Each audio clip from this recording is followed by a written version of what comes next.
Start. ಇತಿಹಾಸ ಎಂದರೇನು? ಇತಿಹಾಸ ಎಂದರೆ ಈ ಹಿಂದೆ ನಡೆದು ಹೋದ ಸಂಗತಿಗಳನ್ನು ಕ್ರಮಬದ್ಧವಾಗಿ ಹೇಳುವುದೇ ಇತಿಹಾಸ ಎನ್ನುವರು. ಆಧಾರಗಳಲ್ಲಿ ಎಷ್ಟು ವಿಧಗಳು? ಆಧಾರಗಳಲ್ಲಿ ಎರಡು ವಿಧ. ಅವು ಯಾವ್ಯಾವೆಂದರೆ, ಒಂದನೇದು ಸಾಹಿತ್ಯಾಧಾರ ಮತ್ತು ಪುರಾತತ್ವ ಆಧಾರಗಳು. ಪುರಾತತ್ವ ಆಧಾರಗಳು ಎಂದರೇನು? ಹಿಂದಿನ ಕಾಲದ ಮಾನವರು ನಿರ್ಮಿಸಿದ ಮತ್ತು ಬಳಸಿದ ಭೌತಿಕ ವಸ್ತುಗಳು ಅವಶೇಷಗಳೇ ಪುರಾತತ್ವ ಆಧಾರಗಳು. ಪುರಾತತ್ವ ಆಧಾರ ಏನನ್ನು ಒಳಗೊಂಡಿದೆ? ಸ್ಮಾರಕಗಳು, ನಾಣ್ಯಗಳು, ಇತರ ಅವಶೇಷಗಳು ಒಳಗೊಂಡಿದೆ. ಪ್ರಾಗೈತಿಹಾಸ ಕಾಲ ಎಂದರೇನು? ಅಕ್ಷರ ಪ್ರಶ್ನೆ ಇಲ್ಲದ ಕಾಲಘಟ್ಟವನ್ನು ಪ್ರಾಗೈತಿಹಾಸ ಕಾಲ ಎಂದು ಕರೆಯುತ್ತಾರೆ. ಪ್ರಾಗೈತಿಹಾಸ ಕಾಲಕ್ಕೆ ಒಂದು ಉದಾಹರಣೆ ಕೊಡಿ. ಪ್ರಾಗೈತಿಹಾಸ ಕಾಲಕ್ಕೆ ಒಂದು ಉದಾಹರಣೆ ಶಿಲಾಯುಗಗಳು. ಇತಿಹಾಸವನ್ನು ಮೂರು ಪ್ರಧಾನ ಕಾಲಗಳು ಯಾವುವು? ಪ್ರಾಗೈತಿಹಾಸ ಕಾಲ, ಪೂರ್ವಭಾವಿ ಇತಿಹಾಸ ಕಾಲ, ಇತಿಹಾಸ ಕಾಲ. ಮಾನವರ ಇತಿಹಾಸದಲ್ಲಿ ಪ್ರಾಗೈತಿಹಾಸ ಕಾಲ ಶೇಕಡ ಎಷ್ಟು ಇದೆ? 99.9% ಇದೆ. ಹಳೆಯ ಶಿಲಾಯುಗದ ಪ್ರಮುಖ ನೆಲೆಗಳು ಯಾವುವು? ಮಧ್ಯಪ್ರದೇಶದ ಬೋಲಾನ್ ಕಣಿವೆ, ಕರ್ನಾಟಕದ ಹುಣಸಗಿ ಮತ್ತು ಬೈಪಾಲ್ ಪ್ರದೇಶ, ಆಂಧ್ರ ಪ್ರದೇಶದ ಕರ್ನೂಲ್ ಮತ್ತು ಅಮರಾವತಿ, ತಮಿಳುನಾಡಿನ ಅತ್ತಿರಪಕ್ಕಂ.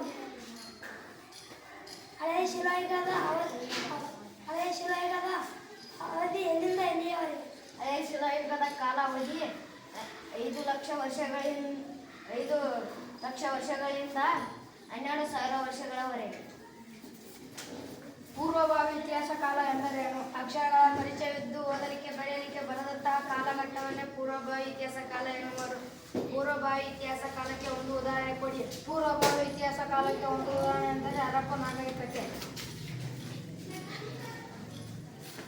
ಮಧ್ಯಶಿಲಾಯುಗದ ಪ್ರಮುಖ ನೆಲೆಗಳನ್ನು ಹೆಸರಿಸಿ. ಮಧ್ಯಶಿಲಾಯುಗದ ಪ್ರಮುಖ ನೆಲೆಗಳೆಂದರೆ ಮಧ್ಯಪ್ರದೇಶದ ಭೀಮ್ಬೆಟ್ಟ ಮತ್ತು ಆತಂಕ, ಕರ್ನಾಟಕದ ಬ್ರಹ್ಮಗಿರಿ ಮತ್ತು ಕನಗನಹಳ್ಳಿ, ರಾಜಸ್ಥಾನದ ಬಾಗೋರ್ ಮತ್ತು ಗಣೇಶ್ವರ್, ಪಶ್ಚಿಮ ಬಂಗಾಳದ ಭೀರ್ಬಾನ್ಪುರ್, ಆಂಧ್ರ ಪ್ರದೇಶದ ವಾನ್ಪಸಾರಿ ಮತ್ತು ಉತ್ತರ ಪ್ರದೇಶದ ಸರಾಯ್ ನಹರ್ ರಾಯ್ ಮತ್ತು ಮಹಾದಹ. ನವಶಿಲಾಯುಗದ ಕರ್ನಾಟಕದ ಪ್ರಮುಖ ನೆಲೆಗಳನ್ನು ಹೆಸರಿಸಿ. ನವಶಿಲಾಯುಗದ ಕರ್ನಾಟಕದ ನೆಲೆಗಳೆಂದರೆ ಬನಹಳ್ಳಿ, ಬ್ರಹ್ಮಗಿರಿ, ಬೂದಿಹಾಳ, ಅಳ್ಳೂರು, ಇಟ್ಲಿಹಾಳ, ಟಿ. ನರಸೀಪುರ ಮತ್ತು ಕುತ್ನೂರು.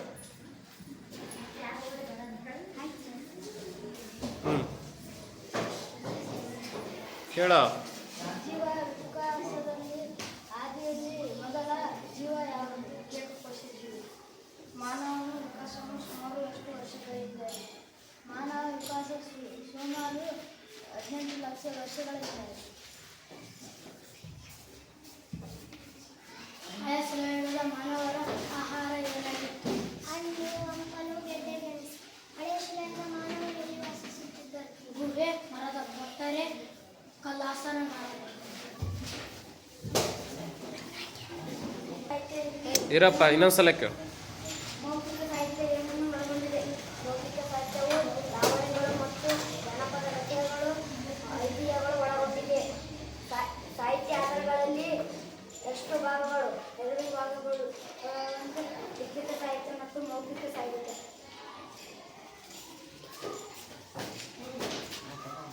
ಹಳೆಯ ಶಿಲಾಯುಗದ ಉಪಕರಣ ಯಾವ ಕಲ್ಲಿನಿಂದ ಮಾಡುತ್ತಾರೆ? ಬೆಳಂದು ಕಲ್ಲುಗಳಿಂದ ಮಾಡುತ್ತಾರೆ. ಹಳೆಯ ಶಿಲಾಯುಗದ ಜನರ ಉಪಕರಣ